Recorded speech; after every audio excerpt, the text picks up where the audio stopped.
selamat sore pemirsa. Demikian tadi berita pilihan iNews Sore bersama saya Anisha Dasuki. Informasi pertama iNews Sore, eksekusi sebuah bangunan 5 lantai di kawasan Menteng oleh pihak Pengadilan Negeri Jakarta Pusat diwarnai perlawanan.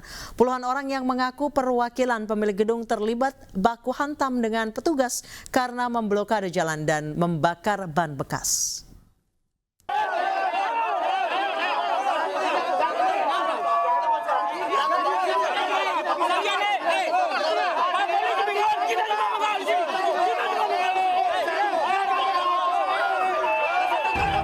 Kedatangan tim jurusita Pengadilan Negeri Jakarta Pusat yang dikawal petugas gabungan TNI Polri di Jalan Kalipasir Menteng, Jakarta Pusat langsung diadang puluhan orang yang mengaku perwakilan dari pemilik gedung.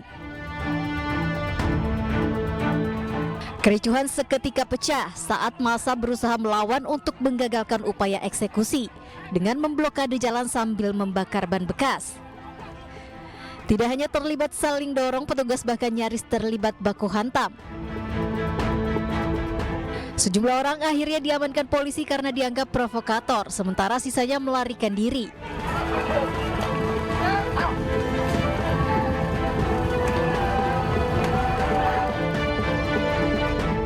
Setelah upaya yang cukup alot, petugas akhirnya berhasil masuk ke dalam objek sengketa dengan memotong gembok gerbang. Tim jurusita langsung mengosongkan seluruh barang di dalam gedung. Jadi kita jelaskan bahwa kami di sini ini melaksanakan tugas dari pimpinan. Kita dipindahkan di sini untuk melaksanakan eksekusi. Demikian. Yang jelas kita melaksanakan penetapan yang sudah inkrah ya, sudah sampai putusan PK. Ya, okay. Sementara pihak penggugat menuding jika eksekusi yang dilakukan pihak pengadilan salah sasaran. Kalipasir yang dijadikan objek perkara cuma 450 meter. Tapi sekarang mereka masuk ke dalam-dalam bilang klaim 10.000. Boleh dicek putusannya, silakan. Ini salah objek eksekusinya.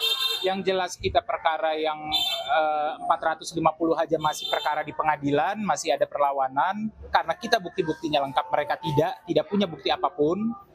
Ya, jadi persoalan kelebihan atau tidak kelebihan itu bukanlah menjadi perdebatan yang dieksekusi saat ini.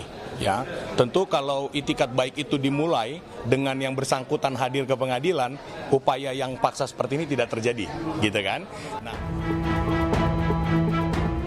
Untuk menghindari hal-hal yang tidak diinginkan, sejumlah petugas ditempatkan untuk melakukan penjagaan. Dari Jakarta Pusat, Rani Sanjaya, Steven Patinama, iNews melaporkan. Pemirsa, viral di media sosial seorang pria yang mengaku dipukul pasukan pengamanan presiden saat bersuah foto dengan Presiden Joko Widodo. Namun pihak istana memastikan tidak ada pemukulan oleh Pas Pampres.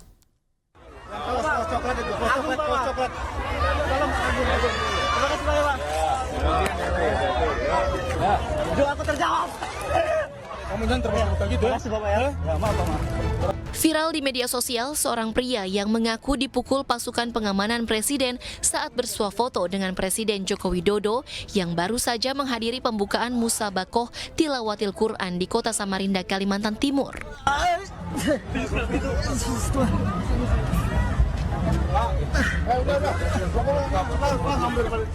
Pemuda tersebut mengaku didekati seseorang yang diduga Pas Pampres, lalu dianiaya.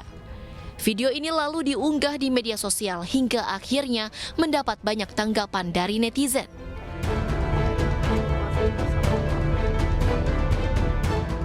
Menanggapi berita viral tersebut, Kepala Kantor Komunikasi Kepresidenan membantah adanya pemukulan yang dilakukan oleh anggota Pas Pampres. Komandan Pas Pampres sudah membantah itu kan, sudah dibantah, dan sebenarnya kan Pak Presiden nggak pernah sendiri, teman-teman media punya gambarnya nggak, punya videonya nggak, biar tahu benar ada itu atau siapa yang melakukannya. Kita kan belum bisa konfirmasi sampai sekarang, karena dari Pas Pampres kan sudah nyatakan tidak ada dari mereka kan. Tim Liputan iNews melaporkan.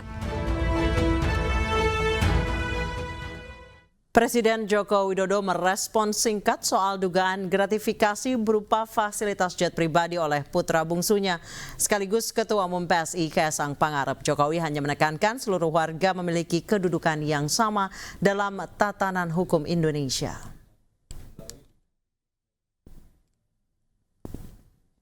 Presiden Joko Widodo ikut menanggapi tudingan gratifikasi putranya Kaisang Pangarep terkait penggunaan jet pribadi saat pergi bersama istrinya Erina Gudono ke Amerika Serikat beberapa waktu lalu. Jokowi tidak menanggapi banyak terhadap tudingan tersebut dan hanya menyatakan semua warga negara memiliki kedudukan yang sama di mata hukum, tidak terkecuali putranya. Usai menjawab pertanyaan-pertanyaan terkait Kaisang, Jokowi langsung meninggalkan area tanya jawab dengan awak media. Soal gratifikasi Mas Kaisang, ada tanggapan? Ya, semua warga negara sama di mata hukum. Ya, itu aja. Ya, terima kasih. Pemirsa, KPK membantah adanya tekanan di balik pembatalan rencana klarifikasi Kaisang Pangarep atas dugaan gratifikasi penggunaan jet pribadi. KPK memastikan laporan terkait dugaan gratifikasi telah tetap ditelaah meskipun bukan oleh Direktorat Gratifikasi KPK.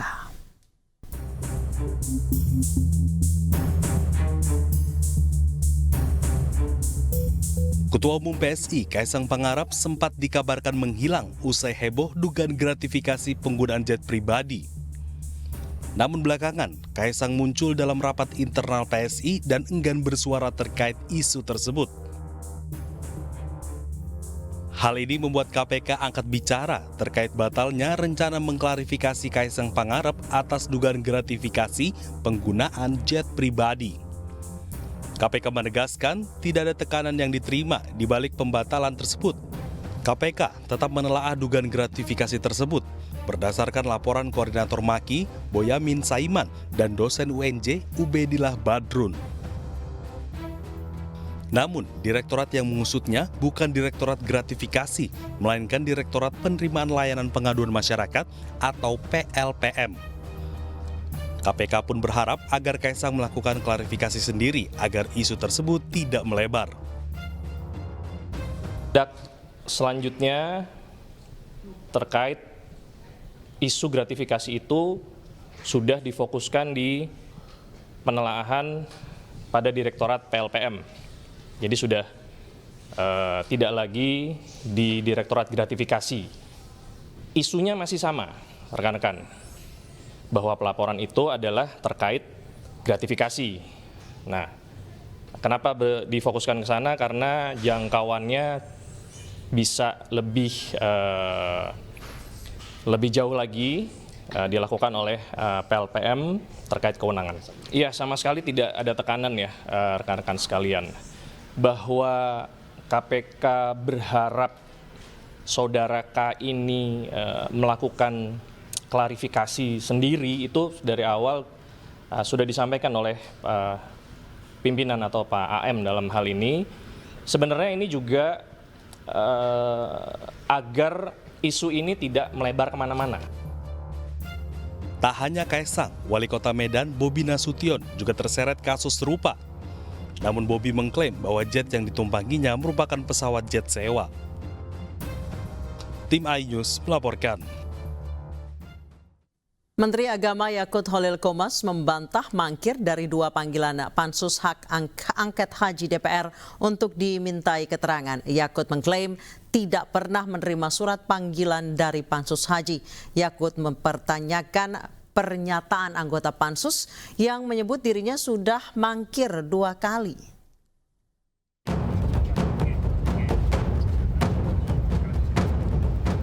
Menteri Agama Yakut Holil Qomas membantah mangkir dari 2 panggilan panitia khusus atau Pansus Hak Angket Haji DPR terkait dugaan penyelewengan penyelenggaraan Haji 2024. Yakut mengklaim tidak pernah menerima surat panggilan dari Pansus Haji. Yakut juga tak bisa memastikan apakah dirinya akan hadir jika surat panggilan dari Pansus Haji sudah diterima. Yakut mengatakan masih banyak tugas sebagai Menteri Agama yang tidak dapat ditinggalkan. Toh di mekanisme pansus itu kan boleh penjadwalan ulang atau apa kalau lo ya. Makanya saya juga akan lihat kalau nanti ada surat undangan, saya akan lihat dulu.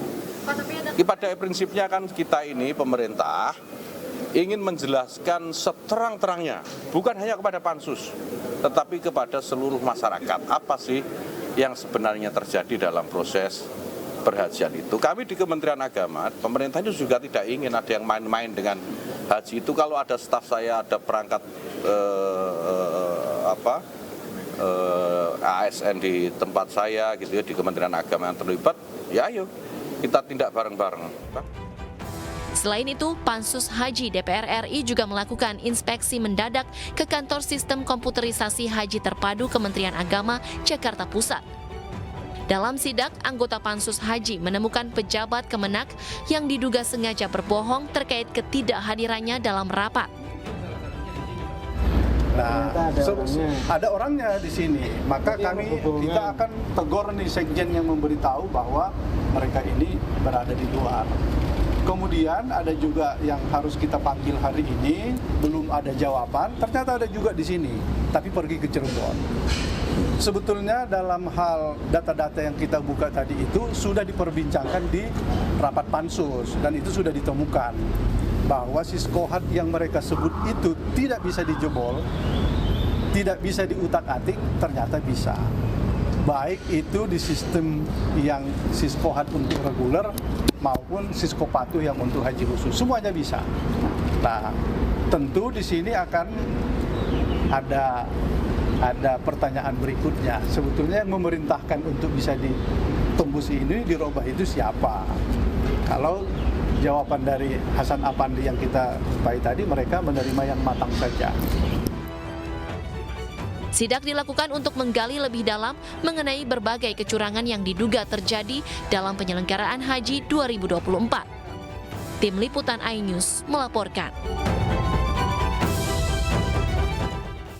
Kita ke informasi lainnya, pemirsa. Sidang peninjauan kembali atau PK 6 terpidana kasus kematian Vina dan Eki kembali dilanjutkan hari ini.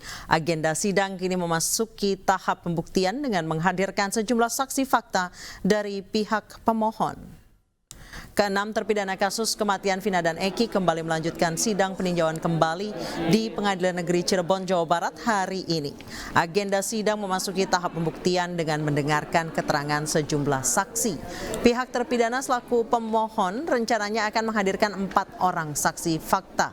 Diketahui dalam sidang PK ini kuasa hukum terpidana sudah menyiapkan sebanyak 39 orang saksi yang terdiri saksi fakta dan juga saksi ahli.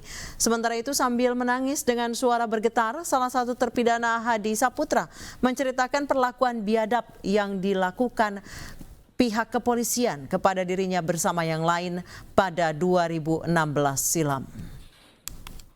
Oke, berapa orang kira-kira? Banyak sih, Pak. Saudara ingat? Tidak, Pak. Tidak ingat ya? Oke, terus habis itu kita semua langsung, Pak.